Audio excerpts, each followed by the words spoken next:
तो third part start करने से पहले मैं बताना चाहूँगा कि फर्स्ट पार्ट जो आउटलाइंस बनाने का था और हेयर्स बनाने का था, और सेकंड पार्ट जो हमने फोरहेड और आईज़ को शेड किया था, अगर आपने वो नहीं देखा है तो चैनल पे अपलोड हो चुके हैं, आप जाके चेकआउट कर सकते हो। और पर्टिकुलर ये पोर्ट्रेट मतलब थर्ड पार्ट है लियोनार्डो का, उसमें हमारा फोकस ये रहने वाला है कि कैसे हम नोज़ और लिप्स वाला पार्ट और चेक वाला पार्ट होता है, जो मतलब गाल वाला पार्ट होता है, वो उस पर कैसे फोकस करेंगे। और वहाँ पे बहुत सारे शेड्स होते हैं, जैसे मिड टोन, हाई टोन, बहुत ज़्यादा वाइटर पार्ट्स, ये सबको हम ब्लेंड कैसे करेंगे। तो पहले तो पिछले पोर्शन में जैसे हमने राइट वाली आई बना दी थी, अब हम लेफ़्ट वाली आई बनाएंगे। और चेंज ये है ये वाली आई बनाने में कि जो लाइट पड़ रही है फेस पे, जैसे कि हमें पता है कि सेकंड पार्ट में हमने देखा था कि फोरहेड के बीच वाला पार्ट है, वहाँ पे थोड़ी बहुत लाइटनेस दिख रही है, क्योंकि लेफ़्ट वाला कंटिन्यूस लेफ़्ट वाला फोरहेड और कंटिन्यूस राइट वाला फोरहेड दोनों थोड़े बहुत डार्कर हैं, और लाइट है वो सेंटर में पड़ रही है। तो ऑफकोर्स जो नोज़ वाला पार्ट है वो थोड़ा बहुत लाइटर रहेगा, और लेफ़्ट साइड वाला पोर्शन है वो भी राइट रहेगा, मतलब लाइट रहेगा, और राइट साइड वाला पोर्शन थोड़ा बहुत डार्कर है, क्योंकि लाइट की शेडोज़ पड़ रही है वहाँ पे। तो आइज़ बनाते टाइम हमें ये चीज़ का फोकस रखना है कि आई लैशेज़ बहुत छोटी होती है, मतलब जब हम जूम करेंगे पिक्चर को हमें तभी आइडिया आएगा कि कैसी है कैसी नहीं। तो ये चीज़ पे आपको फोकस हमेशा करते रहना है कि कभी भी आपको कोई भी स्केचेस आप बना रहे हो उसकी आइज़ ना बिगड़े, क्योंकि अब आप जब भी किसी को देखोगे, आप जब भी आपके माँ बाप को देखो या फिर खुद को आईने में जाके देखो, तो फर्स्ट फोकस आपका ये रहेगा कि आइज़ पे फोकस जाएगा, या फिर नोज़ पे, या फिर लिप्स पे। ये तीन पार्ट है, इस पर हमारा सबसे ज़्यादा पहले फोकस रहता है। तो कोई भी पोर्ट्रेट बनाओ या फिर किसी भी टाइप का पोर्ट्रेट बनाओ इंसानों का, तो उसमें हमें ये तीन चीज़ों पे बहुत ज़्यादा फोकस रखना चाहिए, क्योंकि हेयर्स थोड़े बहुत कम बनाए या फिर बड़े बन गए तो वो डिफरेंस इतना नहीं दिखता है। बट अगर एक आँख नहीं बनी है, या एक आईब्रो नहीं बनी, या फिर लिप प्रॉपर नहीं बने, तो डायमेंशंस दिख जाते हैं आपको सामने से। जब भी आप देखोगे तो आपको तुरंत आइडिया आ जाएगा कि भाई ये 2 सेंटीमीटर की थी पर ये 2.5 सेंटीमीटर की है। तो यही डिफरेंस रहता है एक अच्छे पोर्ट्रेट में, मतलब रियलिस्टिक और बहुत बढ़िया पोर्ट्रेट में। और जो स्टार्टिंग के बिगिनर्स जो मैं भी था पहले, मेरे 8 या 9 महीने पहले आप वाले स्केचेस अगर आप देखो तो आपको आइडिया आएगा कि वो पोर्ट्रेट लगते हैं बट वो रियलिस्टिक नहीं लगते हैं। जैसे कि आपको कोई भी स्केच आपका देखे कोई, तो ये बोलना चाहिए कि जैसा फ़ोटो है वैसे कि वैसे आपका रियलिस्टिक स्केच दिख रहा है, वो सबसे बड़ा कॉम्प्लीमेंट होता है। और ये चीज़ पे ही आपको वर्क करना चाहिए। ये चीज़ एकदम से नहीं आती है, इसके लिए आपको वर्क करना पड़ता है, और बहुत छोटी छोटी चीज़ें हैं ये सब। और बहुत सारे लोग होते हैं जो पूरी रियलिस्टिक स्केच अपलोड नहीं करते हैं, सिर्फ वो टाइम लैप्स अपलोड करते हैं। और प्रॉब्लम ये है कि टाइम लैप्स इतना फास्ट जाता है, जैसे 4 या 4.5 घंटे में वो लोग अपने 15-20 घंटे का जो स्केच होता है उसको दिखा देते हैं। तो उसके अंदर ना ज़्यादा डिटेल्स दिखती है, ना आपको पता चलता है कि वो स्केच को कैसे बनाना है। वो उनका टोटली पर्पज़ अलग है, वो सिर्फ एंटरटेनमेंट और ये सब चीज़ों में आते हैं। बट अगर आपको रियलिटी में वो ऐसे ही स्केचेस बनाने हैं तो उसके लिए वर्क करना पड़ता है। वो लोग जो सिर्फ 4 मिनट में दिखा देते हैं वो पूरा स्केच नहीं होता है, वो 20-25 घंटे की पूरी उनकी मेहनत होती है। वो भी उनकी स्किल है, मतलब रियलिस्टिक बनाने में वो भी उनकी स्किल होती है। तो अगर आपको पूरा का पूरा मेरे जितने भी स्केचेस हैं, पोर्ट्रेट्स जितने भी ये चैनल में अपलोड कर रखे हैं, मतलब मेरी दूसरी भी चैनल है श्वेत स्केचेस, उसके ऊपर भी मैंने जितने भी पोर्ट्रेट्स अपलोड कर रखे हैं, वो सारे पोर्ट्रेट्स को अगर आपको रियल टाइम में देखना है कि कैसे मैं 10 घंटे 11 घंटे में बनाता हूँ पूरे स्केचेस, जैसे कि मैंने कहाँ पे ज़्यादा प्रेशर अप्लाई किया है, कहाँ पे कैसे पेंसिल को मैं होल्ड करता हूँ अलग अलग चीज़ें बनाने में, कैसे रबर को यूज़ करता हूँ हाइलाइट्स बनाने के लिए, ये सब चीज़ें अगर आपको देखनी है तो वो चैनल पे मैंने अपलोड कर रखा है। मतलब श्वेत स्केचेस 2.0 पे मैंने अपलोड कर रखा है। आप पूरा रियल टाइम स्केचेस देख सकते हो फ्री में, वहाँ पे कोई कुछ भी नहीं है। तो ये स्केच हमने बना दिया पूरा आधा तक, बट इसमें एक और डिफरेंस बाकी है कि जब हम गाल, नोज़ और लेफ़्ट साइड वाला गाल, ये 3 चीज़ों को हम ब्लेंड करेंगे तो 3 टाइप की अलग अलग चीज़ें बनती है। एक हाईलाइट्स, फिर शेडोज़, और मतलब तीनों टाइप के टोन बन ही जाते हैं, हाई टोन, मिड टोन और एकदम डार्क टोन, ये तीनों बन ही जाते हैं। तो उसी के लिए हमें यूज़ करना पड़ेगा पहले हमेशा की तरह बेस लेयर एच पेंसिल से। एच पेंसिल तो हमेशा यूज़ करनी ही है। और चीज़ ये है कि लियोनार्डो की जो स्किन टोन है वो बहुत ज़्यादा लाइट है, मतलब वहाँ पे इतने ज़्यादा शेडोज़ डार्क नहीं, बट उनकी नेचुरल स्किन जो है वो लाइट टोन है एकदम। तो उसके लिए अगर आप 4B या 5B पेंसिल को यूज़ कर लोगे तो एकदम डार्क बन जाएगा, स्केच लगेगा वो प्रॉपर, बट वो डार्कनेस को आपको मिटाने के लिए फिर से यूज़ करना पड़ेगा इरेज़र।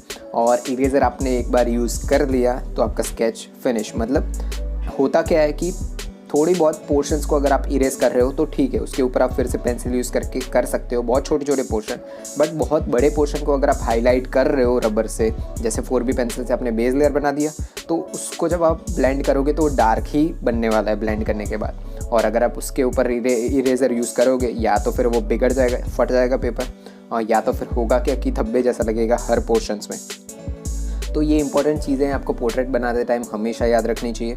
और एक चीज़ जो मैंने पहले और सेकंड पार्ट में इतना ज़्यादा मिस कर दी थी कि अगर आपने नहीं देखा कि कैसे ग्राफ्स ऐड करके आपके स्केचेस बना सकते हो, या फिर ग्राफ्स मतलब जो हम ग्रिड बनाने के लिए प्रॉपर टेक्निक जो मैं भी यूज़ करता हूँ, बहुत ईजी है, मोबाइल में भी आप यूज़ कर सकते हो, या फिर आप मतलब जितनी भी टेक्निक से इजी वाली पिक्सआर्ट में ग्रिड कैसे डाल सकते हैं, ट्रांसपेरेंट ग्राफ कैसे लगा सकते हैं, और सबसे बड़ी चीज़ की जो चारकोल और ग्रेफाइट पेंसिल्स हैं उसको आर्टिस्टिक वे में कैसे आप शार्प कर सकते हो ब्लेड यूज़ करके, वो भी मैंने अपलोड कर रखा है मेरी चैनल पे, तो वो आप जाके चेकआउट कर सकते हो। बहुत ज़्यादा डिमांड थी वो वीडियोस की, बट आप जाके चेकआउट कर सकते हो। और इसके बाद हमारा फोकस रहेगा नोज़ वाला चीज़ और चिक वाला पार्ट।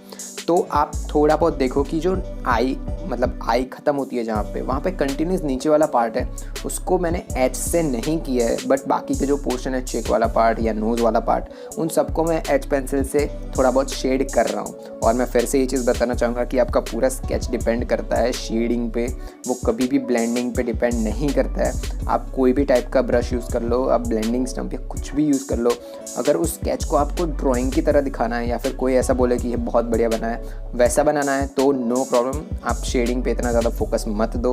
बट अगर आपको वो स्केच को रियलिस्टिक बनाना है कि कोई ये बोले कि भाई फ़ोटो जैसा ही ये दिख रहा है, तो उसके लिए हमेशा आपको फोकस करना चाहिए शेडिंग पे। और मैं रिकमेंड करूँगा, या आप बिगिनर हो, इंटरमीडिएट हो, या कोई भी हो, अगर आपने अभी भी स्टार्ट किया है अभी, तो भी मैं रिकमेंड करूँगा कि पहले शेडिंग के क्लासेस लो। और बहुत ज़्यादा लोग अगर बोलेंगे कि शेडिंग कैसे बनानी है और कैसे करनी है, अलग अलग टेक्निक्स कैसी होती है शेडिंग की, तो मैं पूरा ट्यूटोरियल बना दूँगा, बस कमेंट में लिख दो एक बार। तो ये सब छोटी छोटी चीज़ें हैं, उस पर आपको फोकस करना पड़ेगा। और आप जैसे फोकस कर सकते हो कि नोज़ की राइट वाला पार्ट है, वहाँ पे जो कर्व्स बन रहे हैं, मतलब उनके गाल के आसपास कर्व्स बन रहे हैं, वो कर्व्स को मैं पूरा का पूरा डार्क नहीं कर रहा हूँ। वो आउटलाइंस थी जो हमने फर्स्ट पार्ट में बनाई थी, बट उसको मैं पूरा का पूरा डार्क नहीं कर रहा हूँ, मैं थोड़ा बहुत शेड कर रहा हूँ आउटलाइन को। एक लाइन स्ट्रेट, जैसे कि किसी को आउटलाइन हम जब भी बनाते हैं तो लोग यही गलती कर देते हैं कि एक स्ट्रेट लाइन बना देंगे, और वो ये नहीं दिखेंगे कि कहाँ पे शैडो बन रही है, कहाँ पे हाईलाइट्स बन रही है। शैडोज़ को बनाना है तो थोड़ी बहुत क्रॉस लाइंस बना दो, और जहाँ पे आपको आउटलाइंस बनानी है और वहाँ पे आप थोड़ा बहुत शेड कर दो। ये सब छोटी छोटी चीज़ें हैं जो एंड में जब आपका ट्यूटोरियल ख़त्म होगा, मतलब आपका पोर्ट्रेट ख़त्म होगा, तो उसमें बहुत अच्छा लुक देने वाला है। तो यही चीज़ों पे आपको फोकस करना है। तो अब हम पहले बेस लेयर तो एच पेंसिल से बना ही दिया था, अब हमारा फोकस रहेगा कि उसको ब्लेंड करें। तो ब्लेंडिंग के लिए हमेशा की तरह पहले सेकंड पार्ट में हमने जो यूज़ किया था टिश्यू, सेम टिश्यू यूज़ करके हम पहले एच पेंसिल का जो बेस लेयर था उसे हम ब्लेंड कर देंगे, और उसके बाद एक और लेयर बनाएंगे, फर्स्ट लेयर, जो कि होगी बी पेंसिल की। बी पेंसिल का मेन पर्पज़ ये है कि थोड़ा बहुत डार्कर लुक आपको देगी। और डार्कर लुक कहाँ पे है, चिक का राइट वाला पार्ट और चिक का लेफ़्ट वाला पार्ट, ये दो पोर्शन है जहाँ पे थोड़े बहुत डार्कर लुक मिल रही है हमें। तो सेंटर वाला पार्ट जहाँ पे हमने वाइट छोड़ रखा था एच पेंसिल का, तो उसको वैसा का वैसा ही रहने देंगे। पहले शेड कर लेंगे बी पेंसिल से, और उसको भी ब्लेंड करेंगे हम टिश्यू यूज़ करके, या फिर आप ब्रश भी यूज़ कर सकते हो, क्योंकि ये फर्स्ट लेयर है तो इतना ज़्यादा फ़र्क नहीं दिखने वाला है। बट ब्लेंडिंग स्टम्प या ईयरबड यूज़ मत करना फर्स्ट या सेकंड लेयर के लिए, क्योंकि सर्कुलर में जब आप ईयरबड को घुमाते हो, अगर थोड़ा बहुत भी प्रेशर कोई भी जगह पे अप्लाई हो गया तो वो सर्कुलर टाइप दिखने लगता है, वो फ्लैट नहीं दिखेगा कभी भी। अगर आप कॉटन भी यूज़ कर रहे हो, जो कॉमन कॉटन्स होते हैं घर में, अगर आप उसको भी यूज़ कर रहे हो तो भी ठीक है, बट मैं रिकमेंड करूँगा टिश्यू यूज़ करो, या फिर आपके ब्लेंडिंग स्टम्प को पूरा का पूरा साफ़ कर दो। पूरे स्केच के अंदर एक ऐसी जगह नहीं होनी चाहिए जहाँ पे आउटलाइन दिखे। अगर आप आपके फेस को आईने के सामने जाके देखोगे तो आपको कहीं पे भी आउटलाइन नहीं दिखने वाली है, एकदम कंटिन्यूस दिखेगा। जैसे कि आपका नोज़ है तो वहाँ पे कोई भी लाइंस नहीं दिखने वाली है, वो कंटिन्यूस दिखेगा, जैसे स्किन पूरी कंटिन्यू होती है। बट आप जब स्किन को फुल जूम आउट करोगे या नज़दीक जाके देखोगे तो उसके अंदर थोड़े बहुत पोर्स, डिटेल्स, ये सब दिखने शुरू हो जाएगा।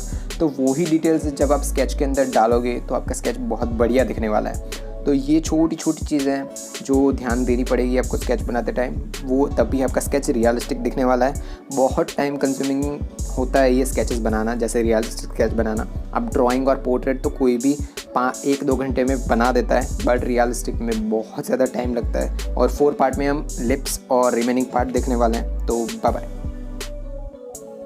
तो आज के ट्यूटोरियल के लिए बस इतना ही। अगर आपने इस ट्यूटोरियल से कुछ ना कुछ सीखा है तो सब्सक्राइब कर दो और लाइक कर दो। अगर आपको कोई भी क्वेश्चन और क्वेरीज हो इस ट्यूटोरियल के रिगार्डिंग तो कमेंट में लिख दो। तब तक के लिए ध्यान रखो खुद का और जिनसे प्यार करते हो उनका भी। आपका चित्रकारिक दिन हो। टट्टूज।